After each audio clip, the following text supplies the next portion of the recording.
Shalom. Shalom. The Hebrew Israelites back again with another lesson through the spirit and power. Ahchyem. Before we begin this lesson, I'm going to face the east, give all honor, praise, and glory unto Yahweh, Ahchyem, Ahchyem. Alright, double honors to the elders and the apostles, great millstone, where we learned this truth from. They're the real prophets of these end times. And if you listen to them, which is the voice of the Most High in these end times, and you do have a good shot at salvation. Shalom to Ahchyem in order, meaning you Israelite sisters that are in order, okay? It's very important. And shalom to you Israelites scattered abroad that may look like these other nations. That means you might look like a so-called white man, Chinese man, Arab, or whatever other nation is out there. But if your seed line goes back to Abraham, Isaac, and Jacob, you are a Hebrew Israelite regardless of your appearance, because we don't judge according to appearance. We judge righteous judgment. We judge according to the Spirit. And the sheep of the Lord are going to hear the voice of the Lord. You're going to listen to us, our teaching. You're going to, and what we speak is going to resonate with your spirit. You're going to understand. That makes you a Hebrew Israelite, okay? All right, so shalom to you. All right, in this lesson, we're going to flow in the spirit.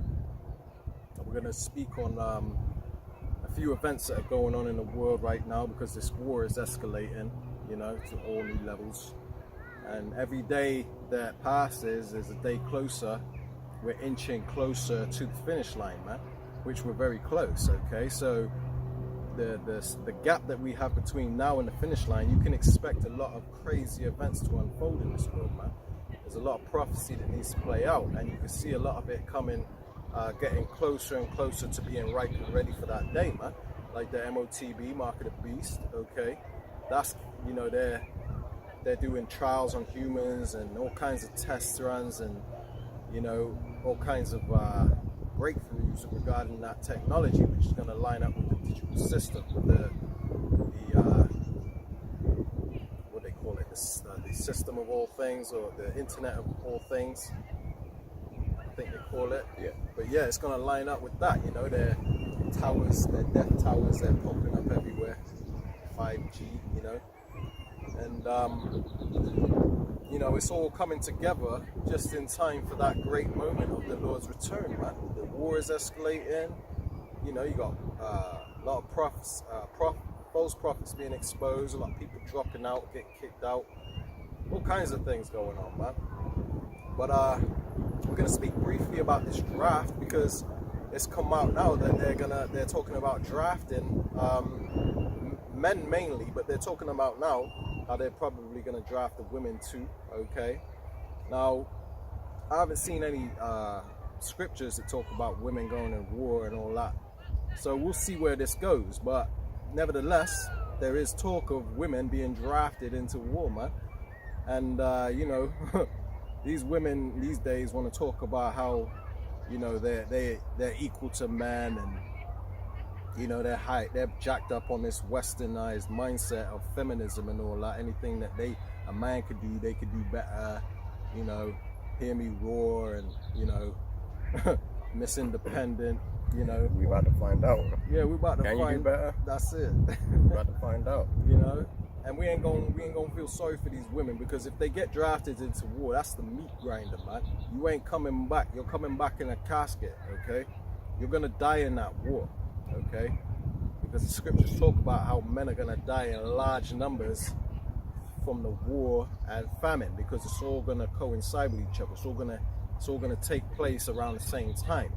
When things kick off in the society, will be the same time when that draft is really taking place, because right now there's talk about it, but people haven't officially received a letter in their mail, in their post, saying, all right, this is the date, or they haven't been snatched up in you know, army vans in the street or whatever. People walking by, and then army people in the army fatigues just come and snatch you up off the street, right? Put a gun in your hand and send you on the front lines. That hasn't happened yet. I mean, it happened in Ukraine. It is reported that soldiers in Ukraine are kidnapping men off the streets in broad daylight, just taking men off the streets, throwing them in vans, and forcing them on the front lines to fight. Now, this is alleged. We do not know this for fact, but imagine how these men must feel. Imagine.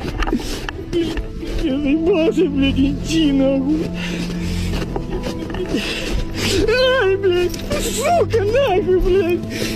Ёбаный, блядь, блядь, хуйню, блядь, довели, блядь. И я должен тут, блядь. But Ukraine is basically a microcosm or foreshadowing what's coming to the rest of the world, man. Because, you know, they got to a point where they were desperate for men and started snatching people up off the streets, man, throwing them in the front lines. And they were dying in large numbers. They weren't coming back alive. Okay, and the same thing's getting ready to happen in Babylon the Great, aka America, and other places in the world, man. The UK, there's big talks on that here too, you know.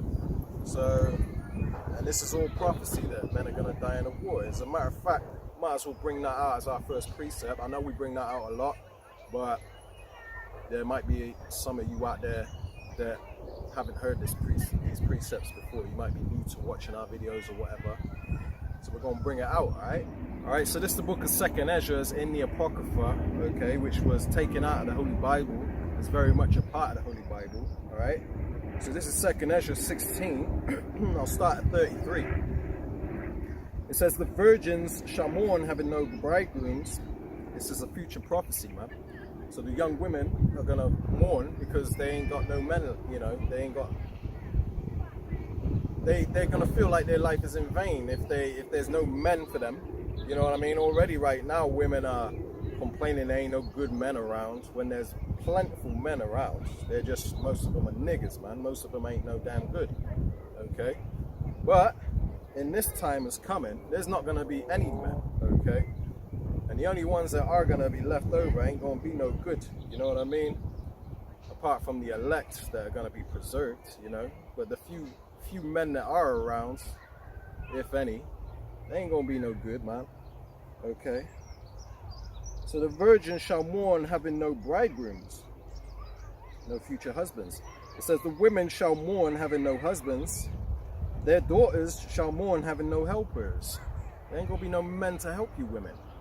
You know, and you women are gonna admit you need a helper during that time. That's why you're gonna mourn that day you ain't got a helper. You ain't gonna say I can do it all by myself during that time. The Lord is about to take feminism out of the world, man. An evil spirit. The Lord's about to correct everything, and it's not gonna be an easy correction. It's gonna come with a lot of heartache, bloodshed, and misery, man. Okay, it's the only way, because this world is too far gone. Esau, Edom, they messed everything up, man. Every aspect of society is jacked up, turned upside down. It says, in the wars, pay attention, in the wars shall their bridegrooms be destroyed, and their husbands shall perish of famine. So the bridegrooms, the men, are going to be destroyed in the wars. And anyone left over is gonna basically die of hunger. People are gonna die of hunger or war, man. Okay? There's plenty of precepts we could back that up with. You know, we might bring out a couple for edification's sake. But that's what's coming to this earth. The Bible says it. That's what's written. That's what's gonna happen. Men are gonna die in these wars, man. And you can see right now that this prophecy is unfolding. For all you scoffers that think that the Bible is full of crap, what you got to say now? We've been saying this for a long time what's coming, and everything has come to pass or is coming to pass. Now it's being made manifest, man. You know? What does it say in Habakkuk 2? I'll quickly bring that out, okay? Because right now, everything we've been speaking about is talking. It's speaking loud and clear. You can see it happening now, man. All right, so this is the book of Habakkuk, chapter 2, verse 3. It says, for the vision, talking about these prophecies that we've been speaking about, war, men getting drafted and dying in the wars, you know, shortage of men out here. For the vision is yet for an appointed time, which that time you can see is right now. It says, but at the end it shall speak and not lie. It's speaking loud and clear now. It said in the Bible that this would happen. It says right here, I'm reading it, man. It says that what we've been speaking about, what we've been prophesying about, is going to speak loud and clear in the end, okay? So all you people that, you know, thought the Bible was full of crap, you might want to second guess that now, man, if you ain't already. It says, at the end it shall speak and not lie. It says, though it tarry, it seems like it's taking a long time. Wait for it will surely come. It will not tarry. His word ain't going to go out void, man. You know, the scriptures say, my word shall not go out void, you know, but it shall accomplish that which I, you know, whereto I sent it, I believe, something like that, roughly paraphrasing, you know. So if it's written, it's gonna happen, and you can bank on that, man. Okay. Yeah, so like my brother was just bringing out, you know, this time that we're coming into is a time of war. We all understand that. Stevie Wonder and Ray Charles can see that it's a time of war, right? The scriptures even talk about it, right? There's a time for everything. I'm going to bring out the book of Ecclesiastes, chapter 3, and I'm going to start at verse 1. It says, to everything there is a season and a time to every purpose under the heaven. Meaning there's a time for everything, right? It says, verse 2, a time to be born and a time to die, a time to plant and a time to pluck up that which is planted, right? So we understand, like, even when it comes to seasons, we understand, like, in the winter, you're not going to start planting crops because chances are you ain't going to get any yield from that because they ain't going to grow. But during the springtime, when everything's new and reborn, that's when your best chances are of planting and getting a good crop, right? It says verse 3, it says a time to kill and a time to heal, a time to break down and a time to build up, right? So this is the time that we're coming into where it's a time to kill. Like, there's going to be a lot of death. A lot of people are going to be dying in the wars, right? It says there will be a time to heal, but that time isn't yet, right? We have a time to break down and a time to build up. It's the time that's breaking down this kingdom and this wicked way that we've been brought up in under the vibration of Esau Edom, you know. And then when you know everything's said and done, that'll be the time to build up, right? Not you have your Israelite camps that are talking about building Israelite communities. Like, this ain't the time for that. You know, we're about to be about to be in a time of war, right? As a matter of fact, I'm gonna keep reading. Yeah, so this is Ecclesiastes chapter 3, and I'm gonna start at verse 8. It says, a time to love and a time to hate. And you understand that we're in a time where there's a lot of hatred going around, right? You got the hatred for the government, you got the hatred, you know, for the nationalities, you know, race war, all that stuff's getting ready to pop off, right? And it says a time of war and a time of peace. And this is the time that we're coming into, that time of war, right? The time of peace isn't until Yahweh Shai comes back and establishes the kingdom in the earth. When the electors, you know, have been sealed, and you know, they take the elites and the remaining Edomites that don't get destroyed in the war or in the famine, take them into slavery. You know, this is that time that we're coming into, this time of war, right? So we understand that this is the time now, just as my brother said in the book of Habakkuk, that there's a time and a purpose. The vision is yet for an appointed time, right? This is that time and that purpose where we, you know, everything under this under heaven, you know, we're about to go to war. This is that time. There's a prophecy that's speaking of, like my brother mentioned also. You know, we've been talking about this for decades, you know, starting with the elders and apostles and the brothers on down and like-minded brothers.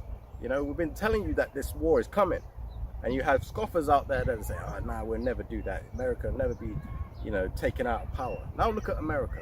America's on its last legs, right? So the time for the vision is yet for an appointed time, but at the end it shall speak, right? Though it tarried, though it's taken a long time, decades, wait for it, because it will surely come. It will not tarry, right? So this is what we're trying to show you in these scriptures, is that, hey, we're in that time where there's going to be a lot of death and destruction that's taking place. But all this has to happen, as is written in the book of Matthew, the 24th chapter, right?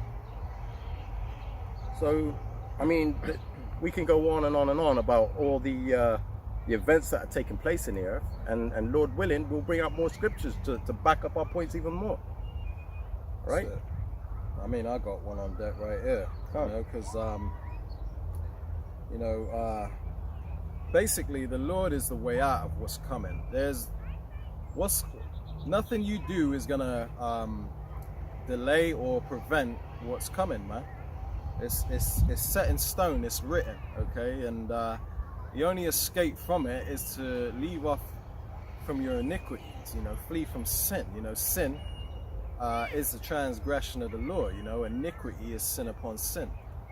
So you transgressing the law is what's going to keep you from being protected, because you're going to need to be protected from on high. There's nothing you can do as far as stocking up on food, building yourself a little bunker or whatever. None of that is going to work, man. People in these bunkers are going to cook in them bunkers, man. You understand the heat that's coming to this earth. Mainly Babylon the Great, aka America, man. They say it's 200 million times hotter than the sun, than the center of the sun. That's hot, man. Did you know I can feel the heat from the sun right now, and the sun is far away. That's all I'm gonna say, man. It's far away, and you know, I can feel the heat of the sun right here. And you know, it's to the point where if it was any closer, it'd be unbearable. You know what I mean? So, you know, if we're feeling that much heat from the sun this far away, and these nukes are gonna be 100 million times, 200 million times hotter than the center of the sun. You listen, man. A bunker underground is not gonna prevent you from getting melted. This Babylon the Great is not gonna be called the lake of fire for no reason. It's gonna look like a lake of lava from space, man. Okay, America is getting ready to be turned into a lake of fire. Okay, and no bunker in America is gonna be able to protect them from that, man. The scriptures say that the elements shall melt with fervent heat. Like, what do you mean? Like, you know what I mean? Like, you're gonna go into a bunker and be just, you know, all jolly and safe and don't worry about that up there on the surface level. We're good down here. No, you're gonna cook, man. Yeah. You know. Just think about it this way, right?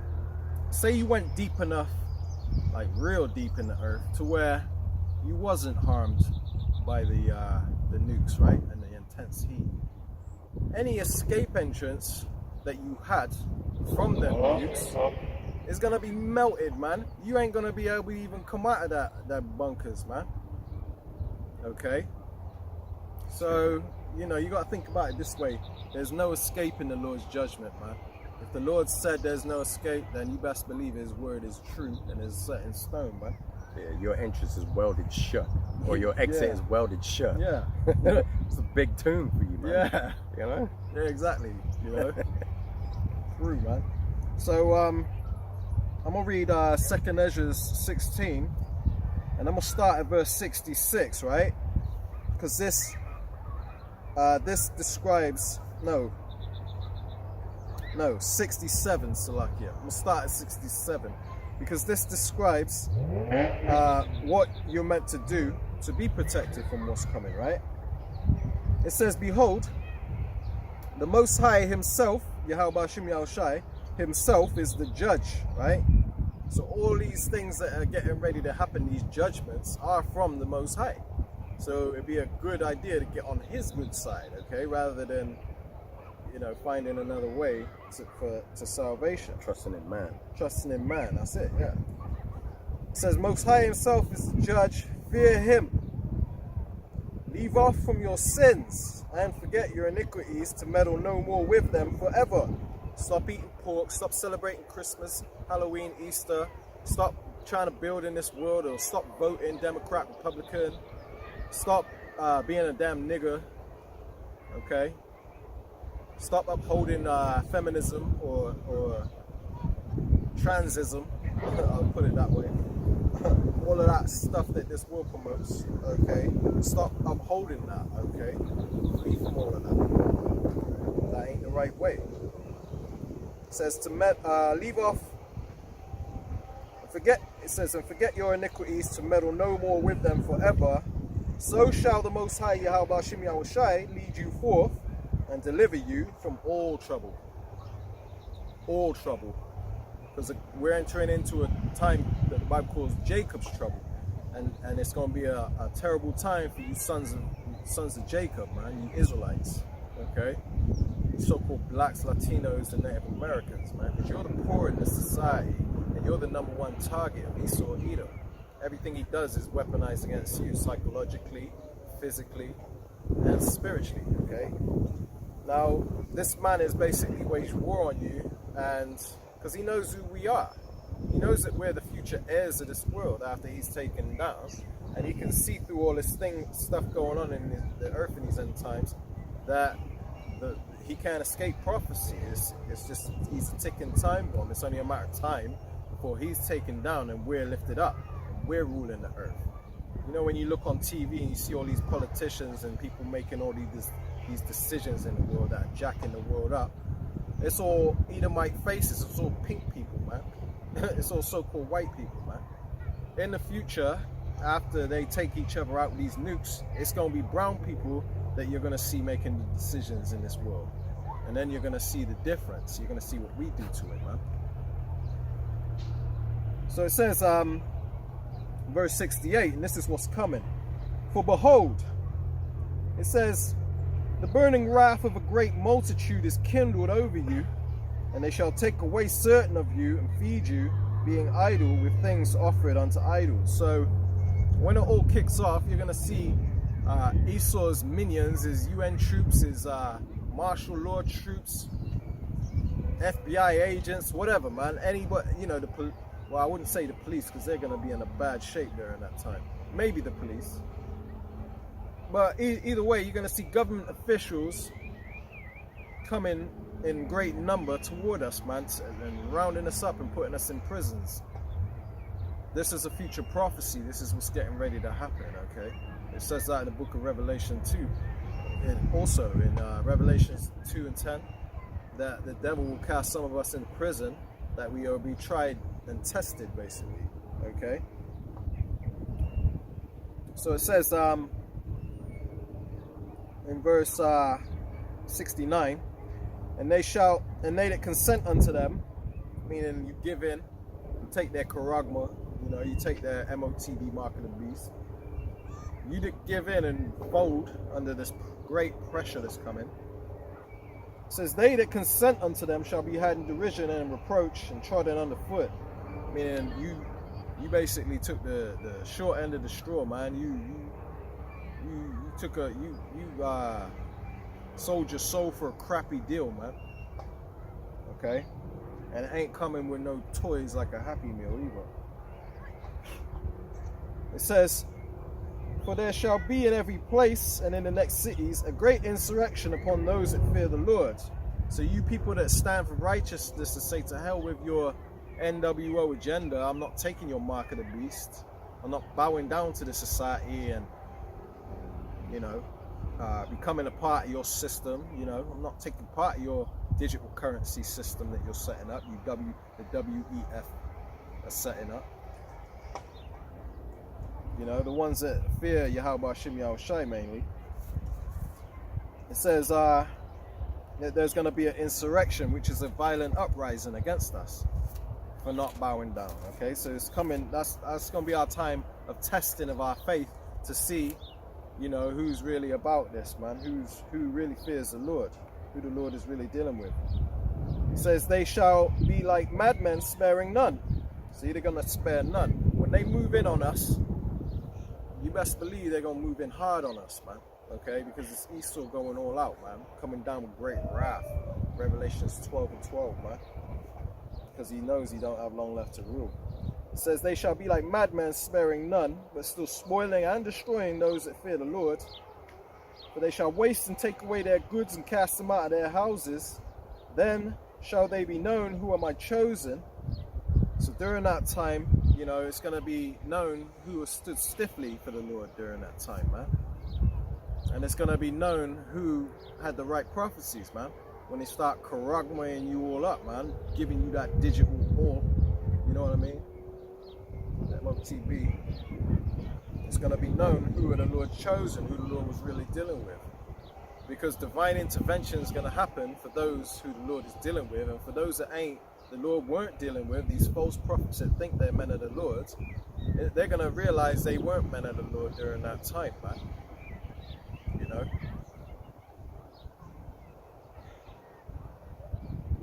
So verse 73, 2nd Ezra 16 and 73, then shall they be known who are my chosen, and they shall be tried as gold in the fire, tested. Okay? Hear, O ye my beloved. The beloved is them that the Lord is pleased with. The Lord is dealing with of the nation of Israel. Hear, O ye my beloved, saith the Lord. Behold, the days of trouble are at hand, Jacob's trouble. It says, but I will deliver you from the same. So the Lord is delivering those who he's protecting. And that's what you're going to need in these end times. So if you to be of the elect, you have to first take heed to the prophets. You have to listen to the voice of the Lord, man. And then you have to do what's instructed, which is to repent, clean up your ways, and be born again, man. Seek meekness and righteousness, man. It says, be ye not afraid, neither doubt, for the Most High is your guide, Yahweh Ahchyem Yahushai, and the guide of them who keep my commandments and precepts, saith the Lord power. So the ones that the Lord is going to protect is the ones that are keeping his laws and his precepts, man, keeping the commandments. And if you think that when we tell you that you're not supposed to eat pork, and then you try to twist scripture and use scriptures that you learned in Christianity to try and justify eating pork, then you just keep doing what you do, man. Let the ignorant be ignorant, as it says in First Corinthians 2:14 or something like that. I can't quite remember. But the scriptures say, let the ignorant be ignorant, man. So if you want to be ignorant to what the prophets are saying, and you don't recognize through the Spirit, you don't have the Holy Spirit on you to recognize who the prophets are that were sent, and you don't obey them, then you just weren't among the elect. You weren't among the chosen, man. It wasn't meant for you to receive salvation, okay? So it is what it is. You're just going to have to come back in your right mind, you know, after you get reincarnated, after the 1,000-year period of Yahweh's reign.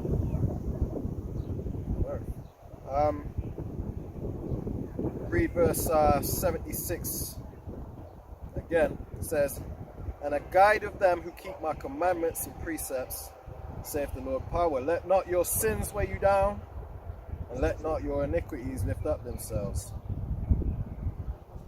So there's coming a time where, you know, the martial law troops are going to move in on us, and it's going to take divine intervention for us to be protected from the times that we're coming into, man. This is why Ezra's said, woe is me, because he had a vision of, he had a vision of the times that we're living in now and what's coming, basically, man. And he understood reincarnation, knew he was going to be here during that time, in this final generation. And he was like, who's going to protect me in that time? Because there ain't no other escape. Like, what am I going to do? Like, woe is me, who would deliver me in those days, he said. Because he knew that he was going to need divine intervention to protect him for what's coming, man. When there's no food anywhere, what do you think you're going to eat? You really think you're going to go out there and start hunting quail and all that? Come on, man. You're living in a fantasy. That ain't as easy as it may seem, man. And for you people that might be able to do that, you know, you might have a bit of hunting equipment or whatever, a ghillie suit or whatever, you know, that ain't going to protect you forever.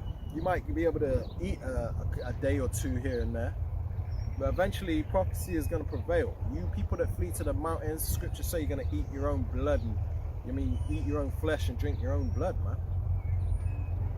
That's the type of judgment that's coming.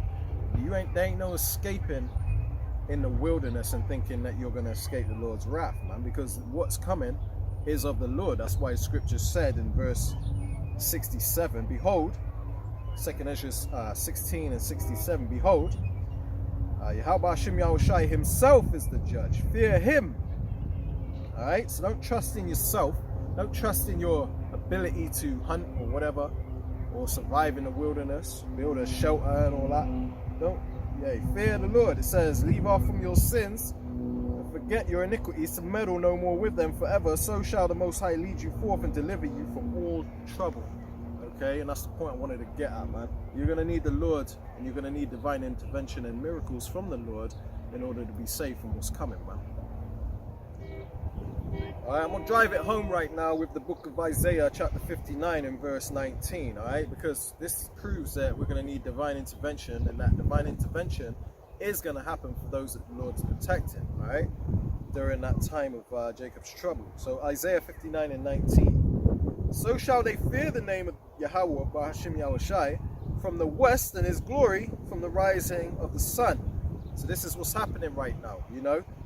People are coming into finding out the true name of the Lord, and they're fearing that name by reverencing that name, okay, exalting that name, and not saying that it don't matter what you call him. They're not calling him Most High and Christ blessed.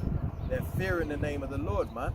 All right, they're not taking it as a joke and making mockery of it, okay, because they truly fear the Lord, the true God of Israel, the Yahweh Ahchyem Yahushai. They fear him, all right. It says, so shall they fear the name of Yahweh from the west, and his glory from the rising of the sun. Right? And it's talking about the elect, the ones that fear his name. It says, when the enemy shall come in like a flood, Jacob's trouble, you know, the burning wrath of a great multitude that is kindled upon us. They'll be like madmen, sparing none. All them precepts I just brought out, man. When the enemy comes in on us, right? It says, when the enemy shall come in like a flood, the spirit of Yahweh Ahchyem Yahushai shall lift up a standard against him, man. That means divine intervention is going to happen. The Lord is going to do some kind of miracle, and it doesn't say what that miracle is, but the Lord is going to step in during that time, man. Because it also says in the book of Daniel, chapter 12 and verse 1, I believe, that Michael the archangel will step in for us, man. So you best believe we're coming into a time where you're getting ready to see the great miracles as we saw in our first deliverance from Egypt, man. This is the second deliverance. This is when Pharaoh is going to, you know, when Pharaoh came in on the Israelites, a great army was pursuing the Israelites. Like, nah, get them niggas back, you know what I mean? It was like, F that, I want them back. Took off after them. That was it. That was the enemy coming in like a flood, basically, man. And what did the Lord do? He lifted up a standard against them, man. You know what I mean? He parted the Red Sea and then took them, snared them, man. Took them in the water, man. Closed in that water back in on them, man. Took them out. He protected the Israelites that had faith in him, man. Okay, so we're living in them times again, man. We're mirroring the time of the first deliverance. You know, the Lord sent plagues upon Egypt, aka America, which he's doing right now, bringing them down. And now he's about to deliver us again. And, you know, he's going to lift up that standard, man.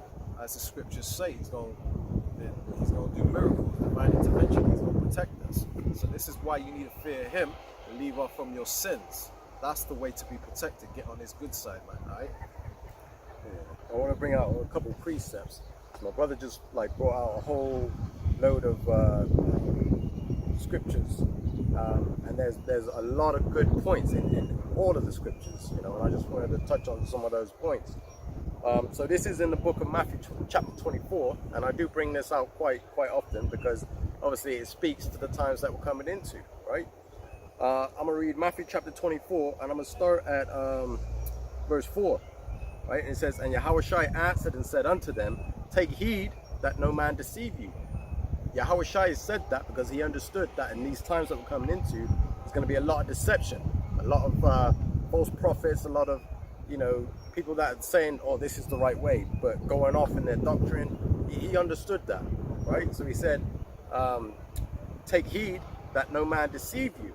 For many shall come in my name, saying, I am the anointed, and shall deceive many.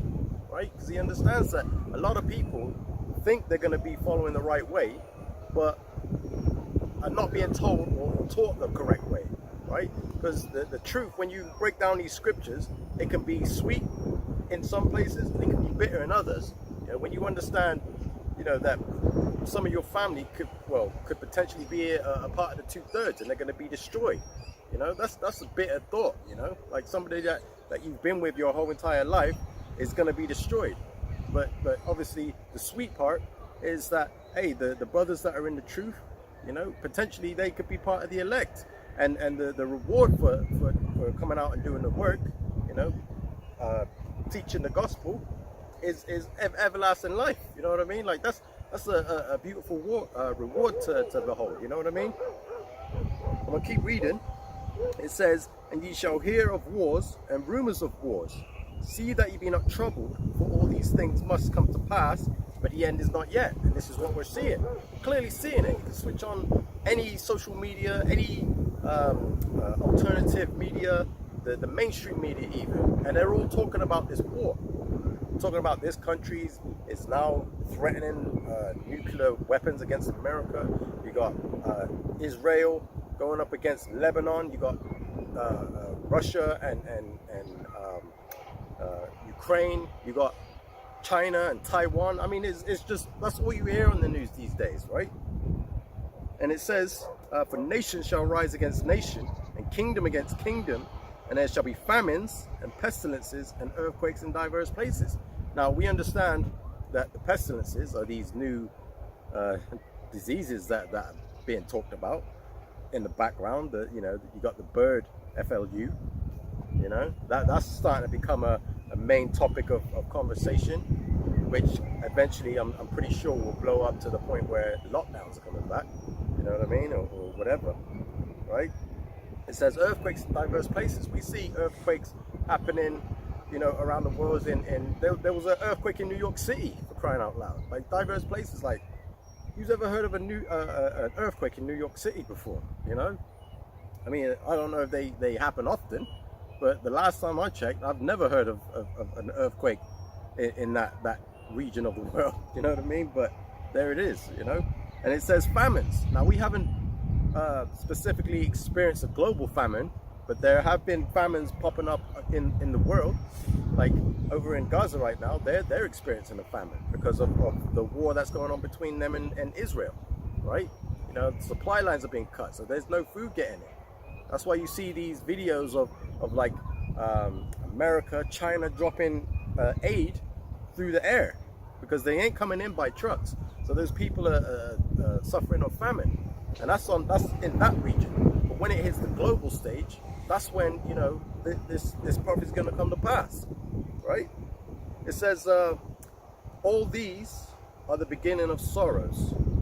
And then to the point that my brother was bringing out, where it says, you know, they will send, what was the scripture you said, where the soldiers will come after the elect? Yeah, there'll be a great insurrection. A great insurrection, that's the those word. that fear the Lord. Water.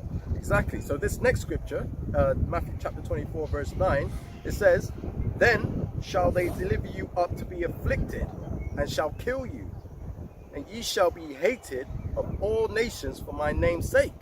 Right? That's basically saying the exact same thing as what my brother just poured out in 2nd Ezra, chapter 16. Right? The great insurrection of them that fear the Lord. We're going to be public enemy number one, man. Exactly. And why do you think that is? It's because Esau understands, if we come back into our righteousness, we're fulfilling prophecy, and the prophecy with us coming back into our rightful position means the end of him, and he doesn't want that. So if you were in a position of power, right, and there was a threat, like if you think about, like, I don't know, the Game of Thrones series, whenever there was a new child that was born, that was in the position to take the throne, the king would always try and take out that child, because they don't want to lose that power seat. And that's exactly what Esau's thinking. I'm not saying that's you know, a storyline in Game of Thrones. I'm just thinking Game of Thrones because of that time period, you know. But yeah, and that's what it says. Also, it's set up by the Lord because it's the time of our testing, us being tried, you know, to see who's going to bottle it and chicken out during that time, man. Yeah, to see who's going to endure to the end, you know. Yeah, and that goes into the next scripture. This is verse 10.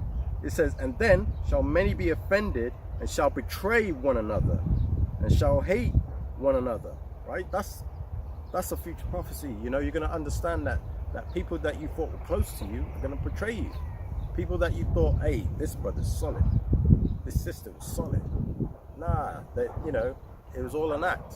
You know, you're going to figure that out. And these people in these other camps, when they see us keep rebuking them and bringing out their wickedness and folly, a lot of them are gonna turn on us too, thinking they're doing the Lord's work, because they think that they honestly think that we're not the Lord's people, man. That we're just hating, we're jealous or whatever, man. Yep. Verse 11 says, many false prophets shall rise and shall deceive many. Basically what my brother just brought out. It says, because iniquity shall abound, the love of many shall wax cold. And we'll start seeing that cold spirit being set on people in the earth. You're going to see like a lot of evil happening in the earth. You're going to see a lot of, wicked events taking place, Because sin shall abound. Iniquity is sin. So because sin is on the rise, so love of many is going to wax cold. Meaning, like, for instance, these unrighteous decrees, inflation, the price of things going up, the cost of living crisis, man, that's to do with iniquity too. And that's on the rise. So you're going to see people getting more desperate for money. So crime is going to be on the rise. Exactly. That's just an example. And in verse 13 it says, "But he that shall endure unto the end, the same shall be saved." So the key there is endurance. You have to endure. So you can't turn around like these Christians like to say, "I'm saved already." What have you been saved from? We're still in the land of our captivity. We're still under the, Esau Edom still got his foot on our necks. We ain't saved yet. You could turn around and say, "Oh, you know what? When all hell breaks loose, you could turn around and say, 'This is not for me,' and you ain't gonna be saved, are you? I didn't sign up for this. Yeah, I didn't sign up for this. That spirit, like you ain't gonna be saved. So it says, 'He that endureth unto the end.' So you go through all the trials, no matter what they bring upon you, what calamities, no matter what position or condition they bring upon you. Hey, I'm still following Yahweh Hashem Yahweh Shai till and they bring you in them FEMA camps and they behead you, even on the chopping block. I still follow Yahweh Hashem Yahweh Shai. That's it. To hell with you devils. Exactly. Right? That's the endurance to the end. Right? And then you'll be rewarded with that crown of life, right? Yeah, that's how you receive salvation. Exactly. Endure to the end through anything that Esau throws your way. Yep. And it says, and this gospel of the kingdom shall be preached in all the world for a witness unto all nations, and then shall the end come. So that's how we understand the times that we're coming into, because the gospel, through the correct teachers, starting with the elders and apostles of Great Millstone and the like-minded brothers on down, and these offshoot camps as well. Shalom to you brothers and sisters out there that are listening. When this gospel is preached in the whole world, then the end shall come, right? So we're seeing the end coming, and it all started from the elders and apostles, Great Millstone, coming up on YouTube, the unicorn, spreading the word throughout the four corners of the earth. That's how we came into this truth, and through the utility of watching videos on YouTube. And this gospel has to be preached to the ends of the earth. Everybody has to hear the gospel, so that the Lord is justified in what He does, because everybody had a fair shot at receiving salvation. Exactly. But only the elect are gonna receive it, man. Yeah. I want to bring out this precept here in the book of 2nd Ezra, because again, 2nd Ezra, the 16th chapter's got some heat, got some fire. So this is in 2nd Ezra chapter 16. I'm gonna start at verse 2. It says, "Gird up yourselves with cloths of sack and hair, bewail your children and be sorry, for your destruction is at hand." Right? It says, "A sword is sent upon you, and who may turn it back?" That's a rhetorical question. Like, a sword of destruction is set upon the world because of the wickedness exceedingly polluting the whole earth. The Lord is getting ready to judge this place, so He sent the sword, and it's saying, well, who's going to be able to turn it back? It's rhetorical. Nobody. This thing is sent to for the destruction. It says, "A fire is sent among you, and who may quench it?" Like, who's gonna stop what's coming? Like, all these politicians talking about, oh yeah, you know what, we'll have a peace summit. They're always gonna break down, because the Lord has sent this prophecy in motion, right? It's just gonna escalate and escalate and escalate and boil over and boil over. Putin said the other day, if Ukraine just withdraw their troops from those areas and they accept, the terms of the surrender, then they would stop the war today. But it ain't gonna happen. It ain't gonna happen because prophecy dictates that it has to happen. All these things shall come to pass, but the end is not yet. Yeah, we know exactly how it's meant to play out. That's why we're calm and cool about it, because we know that the Lord is dealing with us and that He's going to protect us no matter what. Scriptures say, "Fear none of those things which shall suffer." Man. We're going to go through some sort of suffering in the time of Jacob's trouble that's upon us. Yeah. We ain't got to fear that, man, because why? We're stocked up on faith. We didn't stock up on food. We stocked up on faith, and that's what we're going to need to get us through what's coming, man. Yeah, and then you got the book of Judith, the 5th chapter, you know, in the Apocrypha, and it talks about, you know, I won't read it, I won't go into it, but it talks about when, you know, the Israelites, the enemy, when they understood that the Israelites were in order and following the commandments of the Lord, that the Lord was fighting for us, right? They understood that. So they were like, look, if these people are, you know, keeping the commandments, leave them alone. Otherwise we'll become a reproach, right? This is roughly paraphrasing, but you could read it in the book of Judith in the Apocrypha in the 5th chapter. I believe it's around the 17th verse. But it says, like, if they're following the commandments, leave them alone because the Lord is fighting for them. However, you know, take this into consideration. If they are in sin, if their nation of people are in sin, their Lord ain't dealing with them, and we can take them over. And that's what Esau understood. Esau understood that prophecy. That's why he creates these environments for us to go off constantly. He sets up these mega churches to tell you that the commandments, you don't have to keep the commandments. You know, the law is done away with. You know, eat pork. You know, commit adultery with your neighbor's wife. All of that. They promote it, right? In the music videos, in you know, the reality TV shows, they promote wickedness, right? For our people. Push shrimp, crab, lobster. Yeah. They promote all this wickedness, right? For our people, and when our people start doing it, then everybody else follows. You understand? So it's a system that they've set up. But then you have the elect, or the chosen number of those that are getting it, that have the mind to see through Esau's crap, right? You're seeing that these people are coming back to the order. They're following after the Lord. So that's what Esau's afraid of, because he understands that once we come back, the Lord is going to fight for us. And that's what the Lord is doing right now. That's why you see all these calamities and the events taking place in the earth. You know, you don't really hear a lot of Israelites getting on, you know, on camera and saying, oh, you know what, I was in a hurricane and everything I own is gone and blah blah blah blah. No, it's these Edomites, these heathens. They're the ones that are getting, you know, the full judgment. You know, the Lord is protecting his people, right? So, you know, it just goes to show you that the Lord is fighting for us just as he promised he would, right? I got one more precept that I want to bring out, and then we'll continue on. Yeah, so this is in the book of Joel, chapter 3, and I'm going to start at verse 7, because this sort of explains as to why, you know, the Lord's got it out for these heathen, right? So this is Joel 3 and 7. It says, behold, I will raise them out of the place whither ye have sold them, and will return your recompense upon your own head. So you heathen had us in slavery. You heathen did all this wickedness to the children of Israel, the Lord's children. You took upon yourself to do all this wickedness to us, pursue us in blood, you know, everything that you could look through the history and see what you devils have done to us. All of you nations, not just Esau Edom. Esau Edom being the main perpetrator, but all you nations out there outside of the nation of Israel have perpetrated an evil and a wickedness against the children of Israel. So it says this, in verse 8, it says, and I will sell your sons and your daughters into the hand of the children of Judah.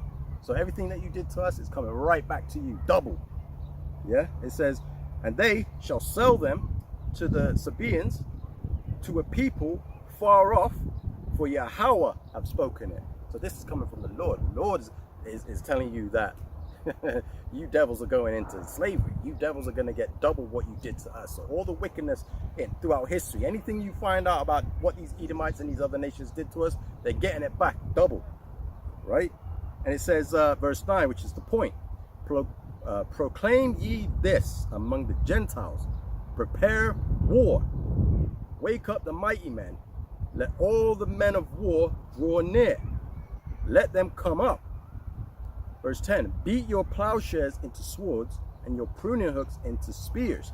Let the weak say, I am strong. And you'll see in all these nations around the world, like Korea, or North Korea, Slovakia, siding with Putin. You got Iraq basically ditching the dollar. You got Japan even. I've seen a clip where Japan's like they want to get their lick back for Hiroshima and Nagasaki. Japan claims it will bomb the United States with 500 hydrogen bombs. Just a few days ago, during a high-level Japanese Liberal Democratic Party gathering, Koizumi Shinjiro, son of former Prime Minister Junichiro Koizumi, revealed a shocking secret and voiced a truth buried in the hearts of Japanese people for 80 years. That Japan will eventually destroy the United States. He openly stated that Japan has never forgotten the painful memory of being bombed with atomic bombs, and that one day Japan will take action to erase the humiliation of those bombings, even shouting, "Destroy America, hit them with 500 hydrogen bombs." Surprisingly, other LDP high-ranking members echoed this statement. No one expected that Koizumi Shinjiro, seen as a rising star in Japanese politics, would boldly unveil this shocking secret, that a sense of revenge against America has seemingly been hidden in the hearts of successive Japanese prime ministers. It appears that Japan has not given up and still hopes to regain the glory of the former Japanese empire. This matter has also caught the attention of American high-level officials.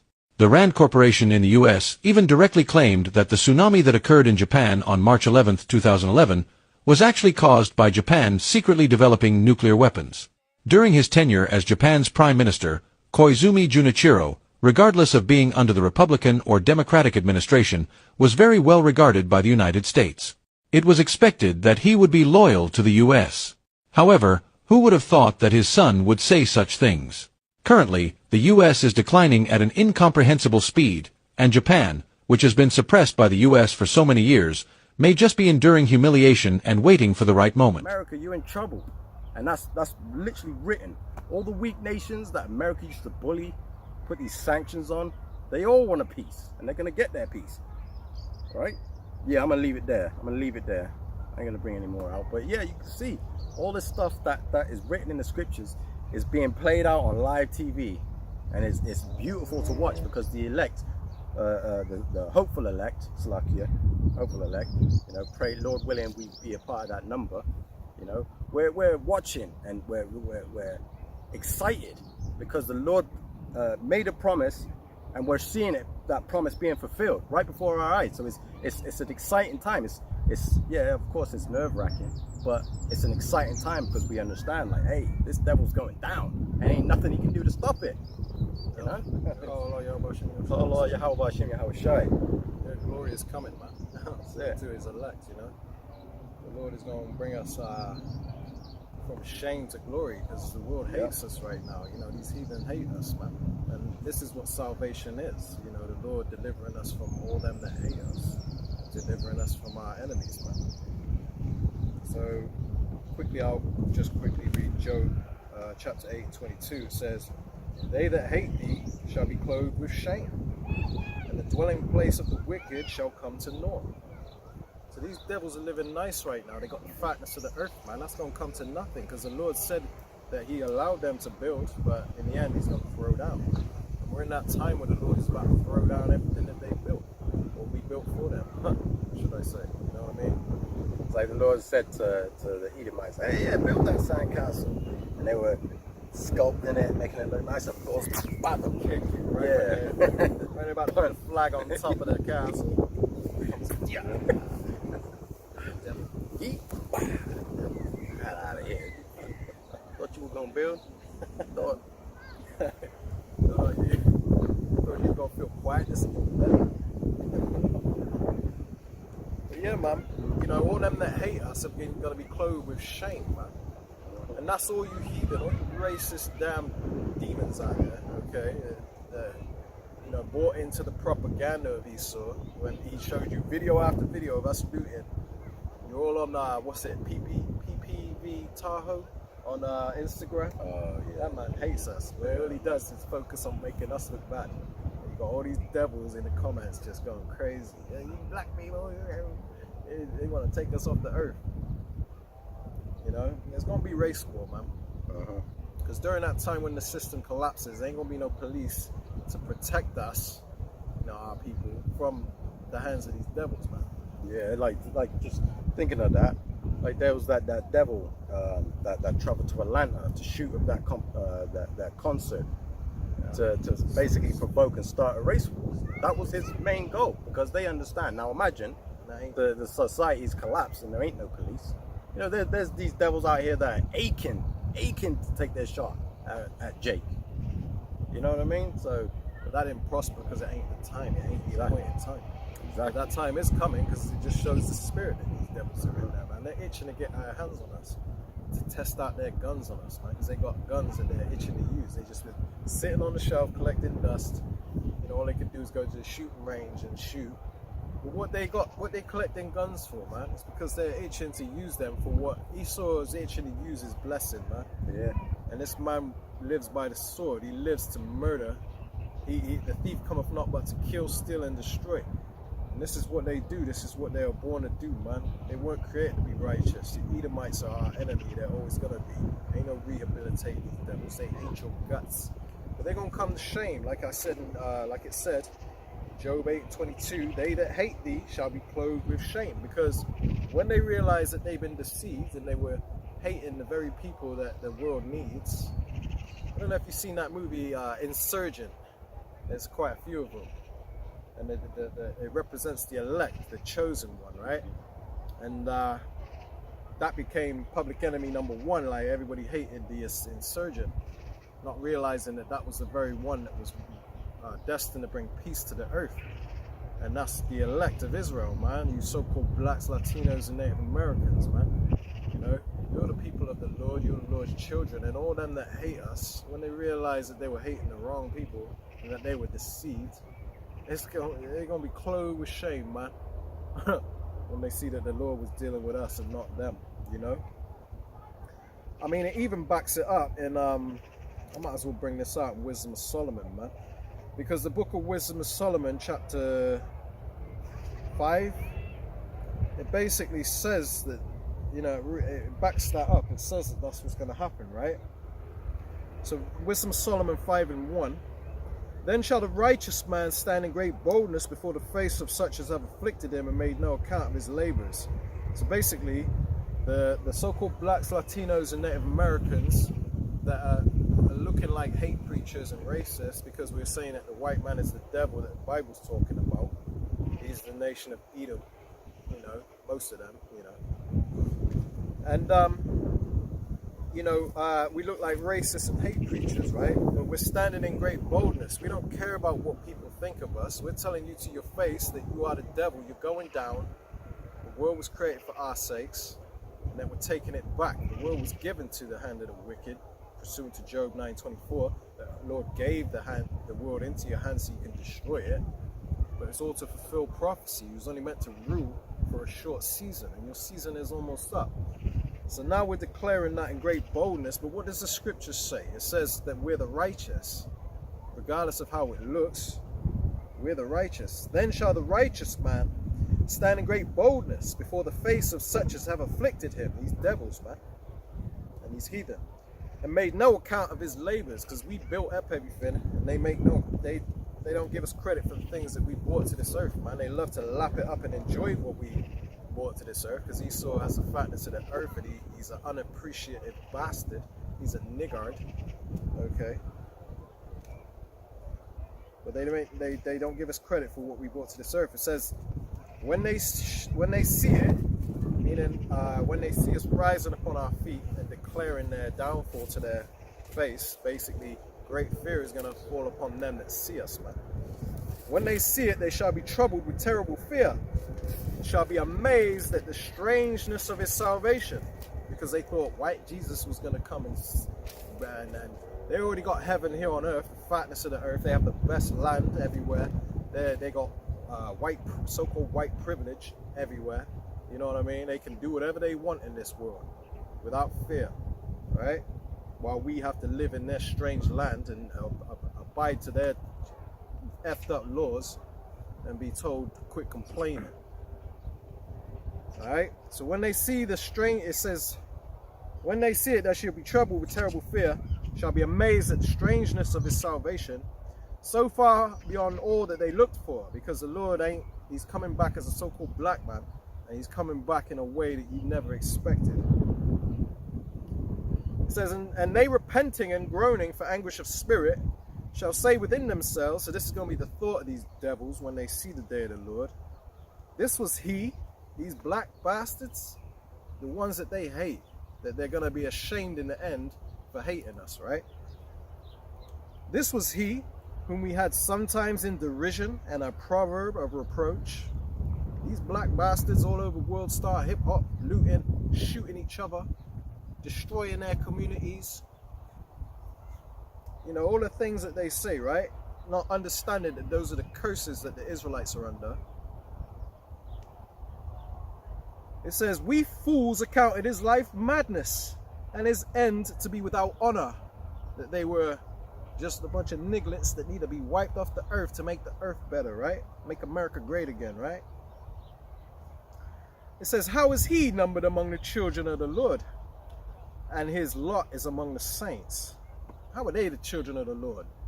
They curse. All they do is curse at the white man all day on the corner. They twerk, rap, Yeah. drugs, and Yeah. You know, shooting, killing. hey, that's These the, people. we ain't justifying that, but that's the curses we're under, man. But you people ain't listening to the prophets when we tell you that. You're gonna have to be punished for that, okay? It says, verse 6, so Wisdom Solomon 5 and 6. Therefore we have erred from the way of truth, and the light of righteousness have not shined unto us, and the sun of righteousness rose not upon us. Right? And I'll leave it there, man. Point is made. Because basically you people are going to be clothed with shame when you realize that you hated the people that you should have loved. Talking about pray for Israel. You won't pray for these gutter rats that are committing genocide. Okay? And you think the Lord is saying pray for them? You people are deceived as hell, man. Not knowing that those are the thief that come to steal, kill, and destroy. Those are the people that stole our land, man. And all they've done is killed and destroyed this damn world, man. And you people have no understanding of that. You want to pray for them? Keep praying for them then, man. Okay? The Lord ain't dealing with you. You're screwed. You're deceived. You're among the lot that's meant to be in a lake of fire, man. Them nukes are going to be upon you people, man. Okay? You're meant to be praying for us, okay? The elect of Israel to come back and replenish this earth in righteousness, how it's meant to be, okay? Do away with your transism and all these things that you uphold in this society. You say love is love. People are supposed to let people love each other because you don't know what true righteousness is. You people have to be wiped off the earth, man, so that real righteousness can be established from the foundation up. That foundation being Yahushai, the chief cornerstone, man.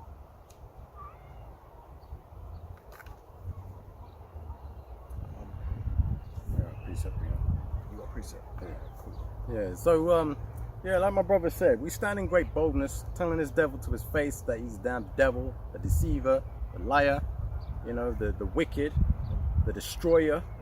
You know, we don't hold back, man. We telling you to your face, you're a damn demon.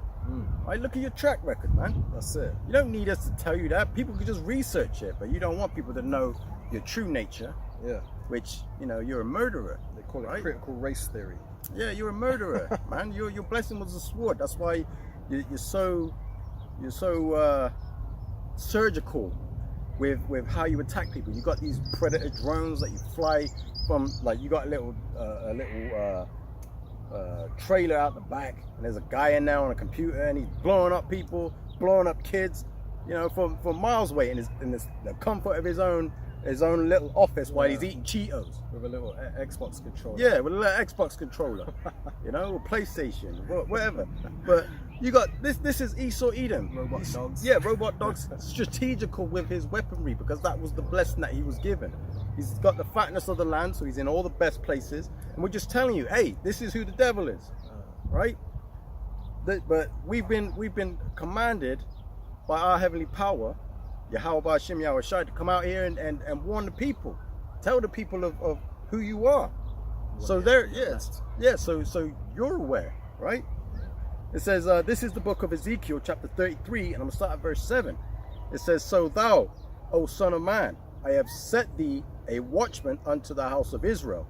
Therefore, thou shalt hear the word at my mouth and warn them from me. So we're out here to warn the elect, you know, and the people that will hearken unto the words of the Lord. You know, the ones that just want to go live their lives and be wicked, go be wicked, man. This is what it says to you, right? It says, when I say unto the wicked, O wicked man, thou shalt surely die. if thou dost not speak to warn the wicked from his way, that wicked man shall die in his iniquity, but his blood will I require at thine hand. So we're out here telling you, we're warning you, giving you the warning, like, this is the devil. Don't join unto this devil, man. Don't follow any of his ways. Don't take the micro C hip. Don't take his juice, his snake venom, right? Don't believe this man, right? If you want to, go do that, then by all means, go do it. But if we're not out here giving you the warning, then your blood is on our hands. So we're out here giving you the warning. And what does it say if we give you the warning, right? It says, verse 9, nevertheless, if thou warn the wicked of his wicked way to turn from it, if he do not turn from his way, he shall die in his iniquity, but thou hast delivered thy soul. So, hey, we're giving you the warning. If you don't want to take it, that's on you. But we're spared from your blood, right? That's on you, right? And this is what we're saying, right? So if let's say, for example, you do hearken unto the voice of the Lord, right? This is what you can expect. This is in the book of Ecclesiasticus, in the Apocrypha, the book of Sirach. This is chapter 2, and I'm going to start at verse 1. It says, my son, if thou come to serve Yahweh Ahchyem Yahweh Shai, prepare thy soul for temptation, because you are going to go through some temptations, because the Lord is testing you, right? It says, set thy heart aright and constantly endure, and make not haste in time of trouble, right? Because obviously we're coming into a time of trouble, right? It's that season. It says, when it gets bad, don't have that nigger spirit, or, I didn't sign up for this. Don't have that spirit. Just endure. Whatever the Lord brings upon you, just believe that the Lord's got you, right? Because he does, if you have faith, right? It says, cleave unto him and depart not away, that thou mayest be increased at thy last end. The amount of times I've gone through trials and tribulations in my life, and I've just stayed strong to the Lord, and the Lord's delivered me through it and put me in an even better position than I was prior. The amount of stories I've got, to confirm that. That's why I stay wholeheartedly true to this word and true to following the Lord exactly how he's commanded me to do it, to be a humble servant, and Lord willing, I'll do that until the end, right? It says, whatsoever is brought upon thee, take cheerfully, and be patient when thou art changed to a lower state. Obviously, in my situation before, I was in a low state, but I remained patient, still followed the Lord, still did what I needed to do, and the Lord blessed me, put me in a better position, right? But what this is potentially also going into is a time of trouble, because we're going to go through hell. We're going to be kicked out of our own homes. We're going to be put in these FEMA camps. We're going to be on the run. People are going to be trying to kill you, hurt you. You're changed into a lower state, but have patience. That's what the Lord is testing. He's testing for that fine gold, right? It says, for gold, this is verse 5, for gold is tried in the fire, and acceptable men in the furnace of adversity. It says, believe in him, and he will help thee. Order thy way aright, and trust in him. That's the key, right? It says, ye that fear the Lord, wait for his mercy, and go not aside, lest ye fall. Right? Because if you decide, hey, I didn't sign up for this, I can't deal with this, this is too much, you're going to go back into the world and you're going to ultimately be destroyed. Probably even worse, because you understood the truth and you went back into the world. You know what I mean? So it's not worth it. Brothers and sisters out there that are listening, hey, follow the Lord to the best of your ability, man, and don't give up, just because you're in a bad position, a bad, whatever. It could be finances, it could be, whatever the case may be. Just stick to the Lord. Don't go your own way, because you will always fail. Right?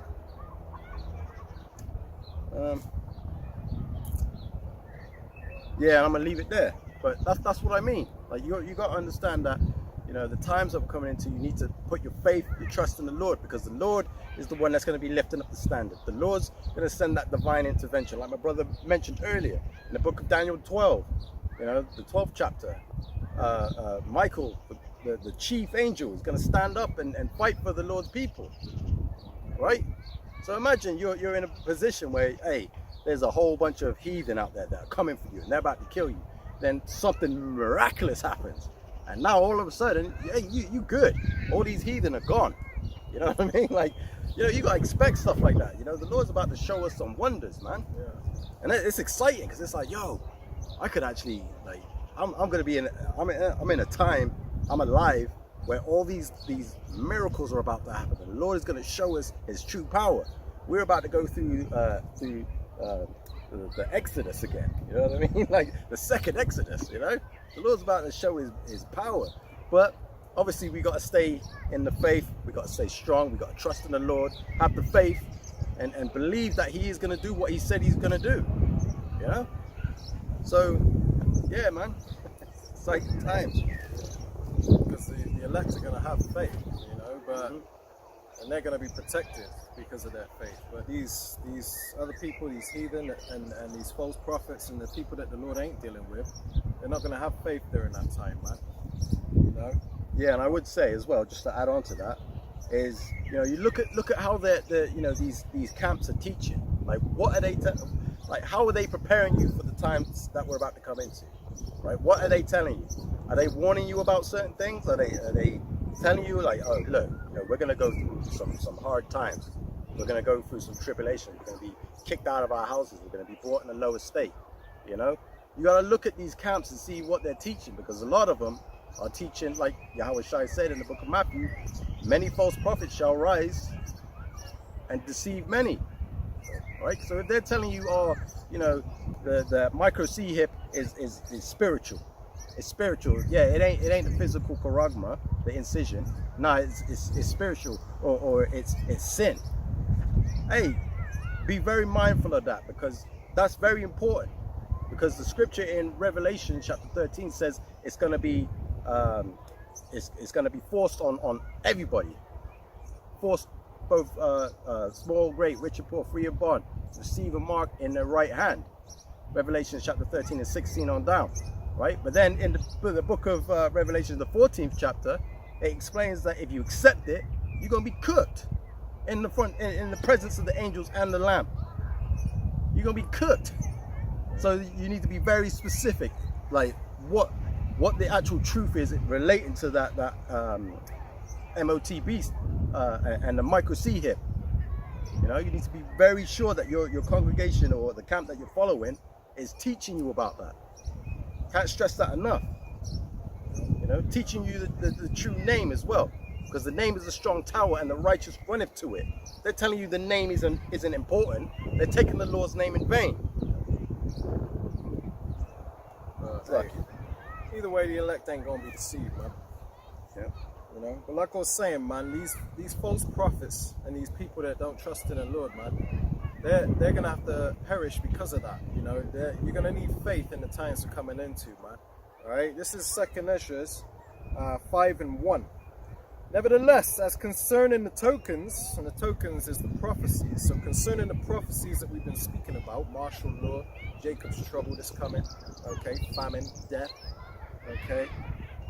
It says, behold, the days shall come that they which dwell upon earth, shall be taken in a great number, killed, judged, put to death in a great number, man.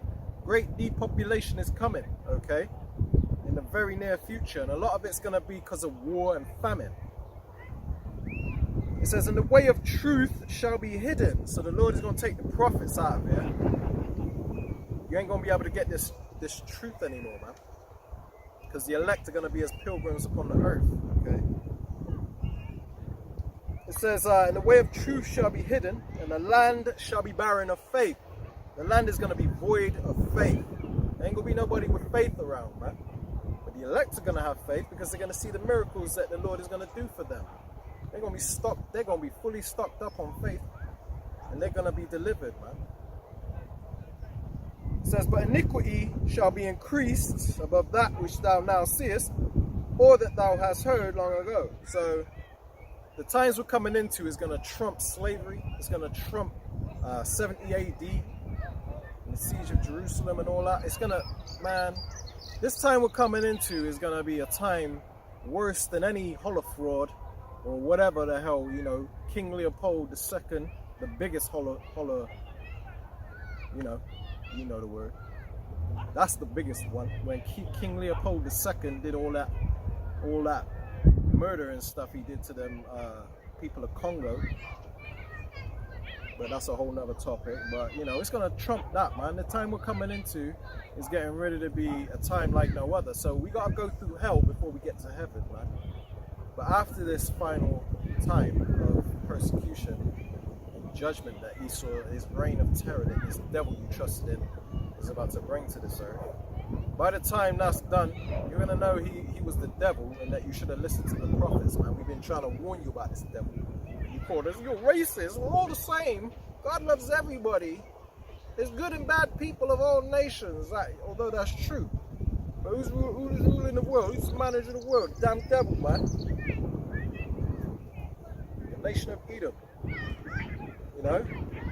But you want to call us the bad guy for bringing it out, you know what I mean? We're just doing as the Lord commanded, regardless of how offensive it is, right? I've got another precept I want to back that up with, right? The book of Ezekiel, chapter 35, I'll start at 1. Moreover, the word of Yahweh came unto me, saying, Son of man, set thy face against Mount Seir and prophesy against it. So what do you think that means? In a carnal Christian mind, you would think that it would mean for him to stand in front of a mountain, prophesy against the mountain, right? It don't mean that, okay? The true prophets are here with the true understanding to tell you what that means. Mount Seir is representing the Mount of Esau Edom, the so-called white man, the rulers of this world, the elites of this world, these Rothschilds, DuPonts, Rockefellers, Gettys and all them. Prophesy against them, man. It doesn't say prophesy for them.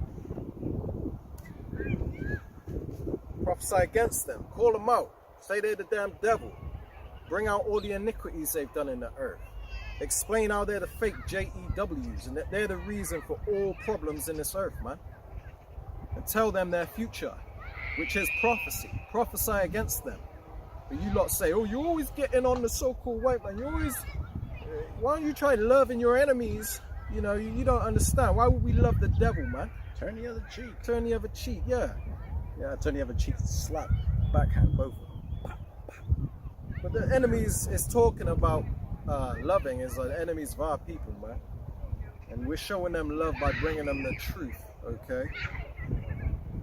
Now it says, I'm going to read it from the top again. Moreover, the word, Ezekiel 35 and 1, for those that, you know, might be just tuning in. It says, moreover, the word of Yahweh came unto me, saying, Son of man, set thy face against these damn devils, Mount Seir, and prophesy against it.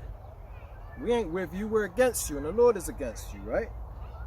It says, and say unto them, the people of Mount Seir, these devils.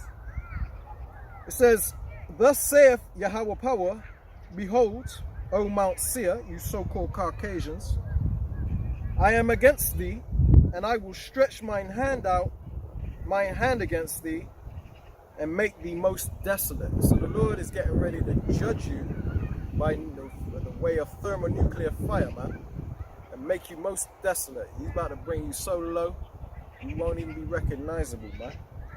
It says that in Isaiah 4, chapter 14. As thou art thou become as weak as we, they shall narrowly look upon you and consider, saying, is this the man that made a world of wilderness? This damn devil? These are the people that ruled over us and destroyed the world? These cave beasts? The Lord about to reduce you to the point where you're unrecognizable, man. And that's when the world is going to have true peace. That's when we're going to be rejoicing, man. It says, and I will lay thy cities waste, and thou shalt be desolate, and thou shalt know that I am Yahweh Ahchyem Yahweh Shai. We've been proclaiming the name of the Lord that's going to do this to them, and you're going to watch it play out. Okay, it wasn't Yah, it wasn't Yahuwah that did this. They're steady, these people that are coming under these other names, they're steadily trying to join hands with the heathen. Say that all nations can make it, man. They ain't got the truth. The Lord ain't dealing with them. He didn't reveal his name to them because they don't have the truth. They don't possess the light. They speak not according to this word, man. There's no light in them. It says, and this is why the Lord is going to judge you damn devils, man. All right, it says here, because thou hast had a perpetual hatred, meaning everlasting hatred, and has shed the blood of the children of Israel. You so-called blacks, Latinos, and Native Americans, man. All the times in the past where they were lynching us, feeding us to alligators, putting us in zoos, you know, African Dodger. They were putting our babies' heads through these sheets and having competitions so you could hit their head with a baseball, man. Our children, they did that too, but you people have no remorse for that. You don't care. You act like that was the past. We're supposed to just get over it and move on. To hell with you damn devils, man. Death upon all of you, okay? To hell with you. We will never join hands with you, man. Never. Because thou was out of perpetual hatred and has shed the blood of the children of Israel by the force of the sword in the time of their calamity, in the time that their iniquity had an end. Therefore, as I live, and the Lord lives forever. So this is set in stone. Therefore, as I live, saith Yahweh power, I will prepare thee unto blood. Prepare for blood, you devils, man. Going into slavery after that too. Okay? The Lord about to kill you, man. It says, and blood shall pursue thee. It says, sith, meaning since thou hast not hated blood, even blood shall pursue thee. Because you love blood, you're a bloodthirsty nation of people. The Lord is about to bring blood upon you since you love it so much. You get a taste of your own medicine, man. Alright? Because everything you did to us is coming back upon you twofold, man. We're going to repay to you double, okay? And that's righteousness, man.